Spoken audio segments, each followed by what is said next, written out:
नमस्कार, unfold astro science channel में आपका स्वागत है। मैं किरण राजावत जो कि एस्ट्रोलॉजी से रिलेटेड वीडियो को बनाती हूँ। आज हम वीडियो में चंद्रमा के बारे में कुछ बातों को जानने का प्रयास करेंगे। चंद्रमा हमारी कुंडली में मन का कारक होता है और चंद्रमा से हमारी कुंडली में मन को देखा जाता है। मन जो कि हमारे जीवन का सबसे महत्वपूर्ण भाग होता है। मन के बिना हम अपने जीवन की कल्पना भी नहीं कर सकते। क्यों? क्योंकि मन ही सब कुछ है। हम मन से ही कोई काम को करते हैं, अर्थात मन जो होता है हमारी जीवन की दिनचर्या का महत्वपूर्ण हिस्सा होता है और इसी कारण चंद्रमा हमारे जीवन की दिनचर्या का महत्वपूर्ण हिस्सा हो जाता है। चंद्रमा जो कि है मन का कारक, कालपुरुष की कुंडली में चौथा भाव जो कि चंद्रमा का भाव है, जिसकी राशि कर्क है, को चंद्रमा से देखा जाता है। कर्क राशि हमारी कुंडली की सबसे ज़्यादा महत्वपूर्ण राशि है, क्योंकि ये केंद्र त्रिकोण की केंद्र भाव की एक महत्वपूर्ण राशि होती है, चौथे नंबर की महत्वपूर्ण राशि होती है। अब जो चंद्रमा है वो मन का कारक है। हमारी कुंडली में माता का कारक भी चंद्रमा है और माता हमारे जीवन में कितनी इम्पोर्टेंट होती है ये किसी को बताने की आवश्यकता नहीं है। इस चंद्रमा और मंगल का जो योग होता है कुंडली में बहुत ही अच्छा योग माना जाता है। क्यों? क्योंकि चंद्रमा जो होता है वो हमारे मन का कारक है और मंगल जो है वो हमारी कुंडली में एनर्जी का कारक है। तो एनर्जी और मन मिलकर हमारे जीवन को उत्साह से भर देते हैं। इसलिए चंद्रमा और मंगल का योग कुंडली में सबसे अच्छा माना जाता है। प्रायः चंद्रमा और शनि का जो योग होता है उसको विष योग कहकर बुलाया जाता है, परंतु मैं ऐसा नहीं मानती।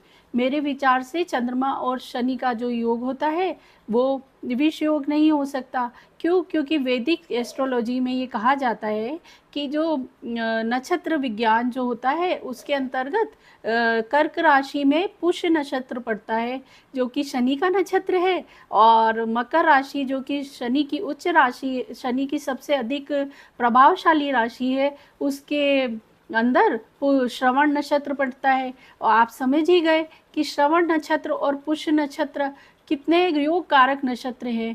कोई भी पुष्य नक्षत्र जब भी हमारी कुंडली में आता है तो या पुष्य नक्षत्र से रिलेटेड कोई योग आता है तो खरीदारी के लिए सबसे अच्छा योग होता है। और श्रावण में तो हम पूरे सोमवार के व्रत ही करते हैं। तो जब ये दोनों एक दूसरे की राशि में नक्षत्र पड़ते हैं, जो चंद्रमा और शनि का योग विष योग कैसे हो गया, वो एक अत्यंत ही सौभाग्यशाली योग होता है। अब हम देखेंगे कि कालपुरुष के 12 भावों में चंद्रमा किस प्रकार के परिणाम को हमारी कुंडली में देता है। तो प्रथम भाव में चंद्रमा बहुत ही अच्छा परिणाम देता है, क्योंकि प्रथम भाव जो कि हमारा स्वयं का भाव है, प्रथम भाव में चंद्रमा बहुत ही अच्छा परिणाम देता है। क्यों? क्योंकि ये मेष राशि, कालपुरुष के कुंडली में प्रथम भाव में मेष राशि पड़ती है, जो कि मंगल की सबसे अच्छी राशि होती है। यहाँ पर मंगल बहुत अच्छा परिणाम देता है। अब आप इसी से सोच लीजिए कि मंगल है जो है वो एनर्जी का कारक है और चंद्रमा हमारे मन का कारक है। तो जब मन और एनर्जी मिलेगी तो आप सोचो मनुष्य कितना उत्साह से भरा हुआ रहेगा, हर वक्त उसको काम करने में अच्छा मन लगेगा। क्योंकि प्रथम भाव जो होता है वो हम स्वयं होते हैं, तो वो हमारी स्वयं की एनर्जी हो गई। तो अब जब उसमें मन भी साथ देगा तो आप सोच सकते हैं कि कितना अच्छा परिणाम हमारा देगा। इसीलिए प्रथम भाव में चंद्रमा को बहुत ही अच्छा माना जाता है। अब द्वितीय भाव में चंद्रमा वृषभ राशि कालपुरुष की कुंडली की पड़ती है और इस घर में चंद्रमा उच्च का होता है वृषभ राशि में। और द्वितीय भाव से हम हमारे जीवन में बैंक को देखते हैं, हम हमारे कुटुंब को देखते हैं, हमारे खान पान को देखते हैं, तथा वाणी को भी इसी भाव से देखा जाता है। तो जब इंसान के चंद्रमा आ जाता है तो उसकी वाणी अत्यंत मधुर होती है और यह यहाँ पर चंद्रमा उच्च का भी होता है तो लिक्विडिटी भी बहुत अच्छी होती है, कुटुंब का सुख भी बहुत अच्छा मिलता है। इसीलिए चंद्रमा इस भाव में सबसे अच्छा परिणाम देने का प्रयास करता है। तृतीय भाव जो कि हमारे पराक्रम का भाव होता है, हमारे भाई बहन का भाव होता है, विभिन्न प्रकार के परिश्रम, जितने भी प्रकार के परिश्रम हम एफर्ट करते हैं वो इसी भाव से देखे जाते हैं।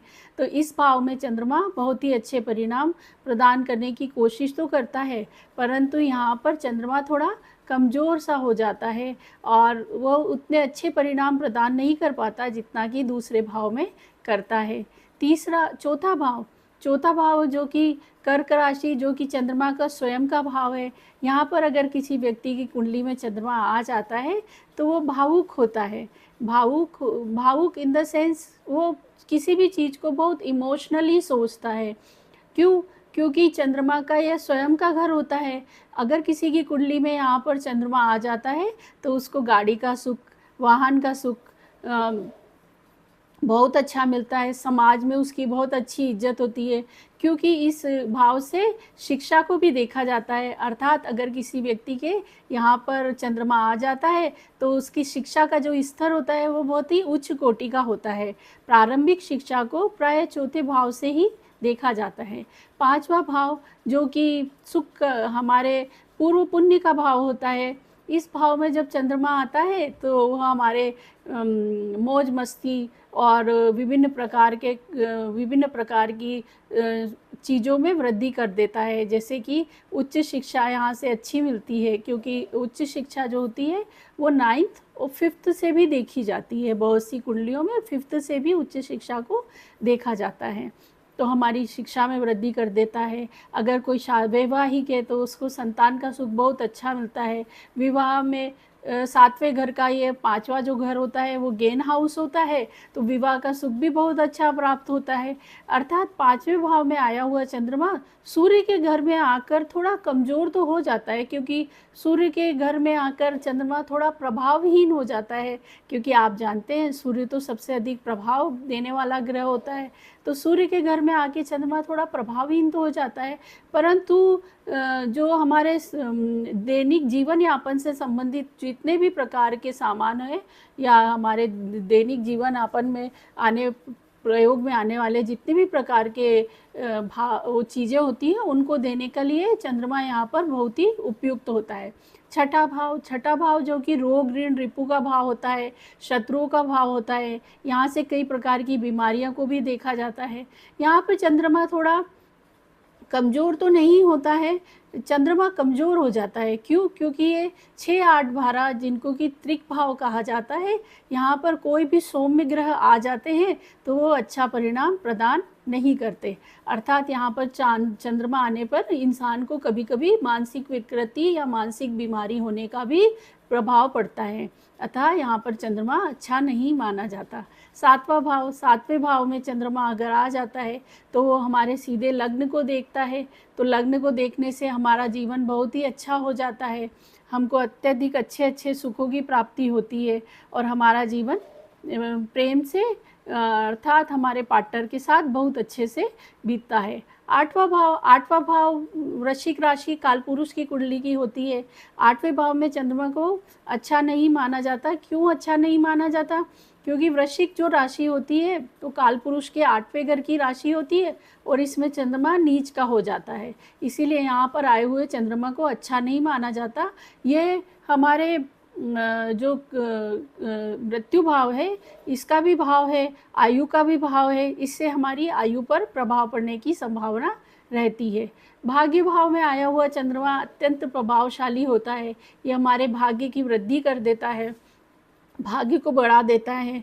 पिता का सुख इस भाव से देखा जाता है, 9वें भाव से।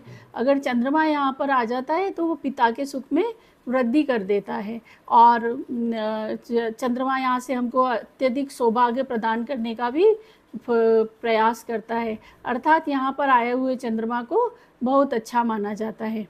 10वां भाव जो कि शनि की राशि का भाव होता है, मकर राशि का भाव होता है, इसमें चंद्रमा जब भी आता है तो हमारे सौभाग्य में वृद्धि ही करता है।